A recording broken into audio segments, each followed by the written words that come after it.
In September 2019, the Jersey Flyboys embarked on a new song project that would eventually grow into something much greater. This is a behind-the-scenes look at the origins and development of this unique project from the different perspectives of all those involved. This is the story of what I almost never did.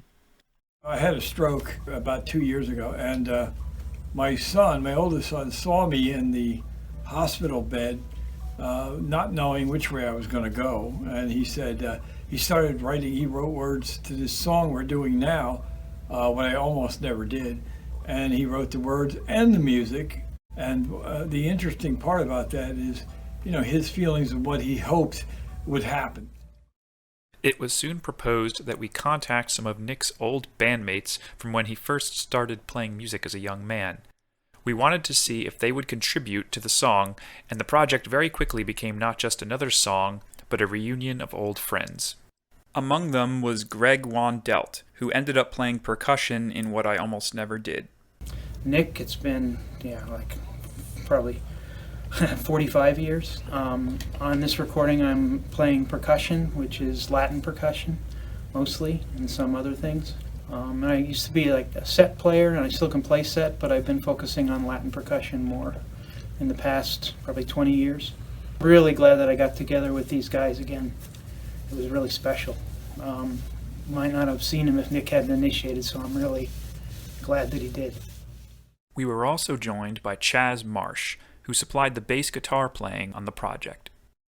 I think I saw Nick last in the early 80s when he was managing a band that I was in. That was a horn band, which turned out to be something that I worked in full-time for a while. Nick and I have played music together since 9th grade.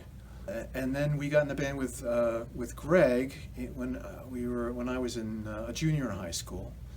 And we couldn't even drive. I couldn't even drive yet. And so we met Greg then, and Jovek, Nick and I and Jovek have been in multiple bands all in that period of time in the early 70s. We brought in Frank Slingerland to do a sax solo for the ending of the song. And I've connected to Nick through two people that are participating in the recording, Greg Wandelt and Chuck Marsh. Greg I've known since we were kids. He was probably one of the first people I ever played with outside of the school band. We played in his backyard. When we were very young, I was a clarinetist at the time, and Greg was a drummer. A very enthusiastic drummer, I might add. And then later on, I played in two different groups with Chuck, great musician.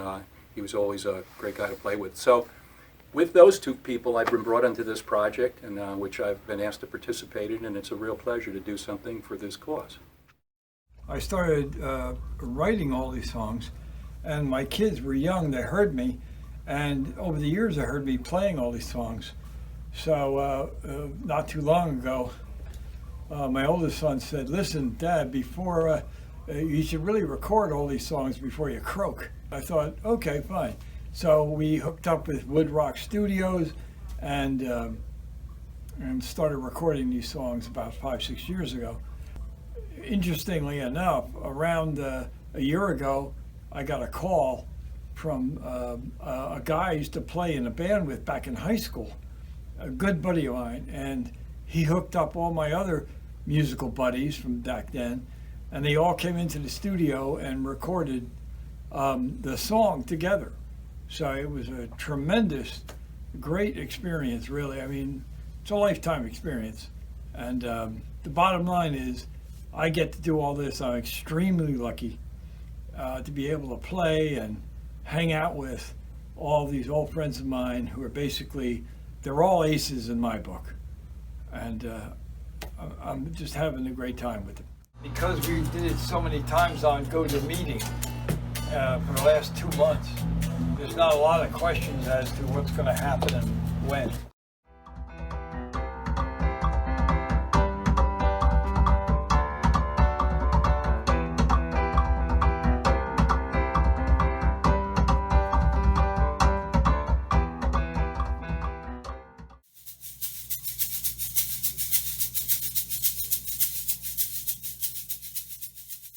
Those two are too cool for me, so We're gonna go again. they're going to be cool back in their chair. And I said, "Joe, do you have any kids?" He goes, "No." I said, "Well, you're lucky, because then you'd have to deal with this." And then he said, guess where he gets it from? Turns it right around on my ass. It's not fair. It's supposed to be my session. I'm paying for it. Everybody's supposed to kiss my ass. Yeah, Joe Beck just heard my dad singing on the track and thought it was him actually performing it when my dad was actually standing behind him. And he said, oh, he's at two places at once again. I've seen him do that when he was younger.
Gave a voice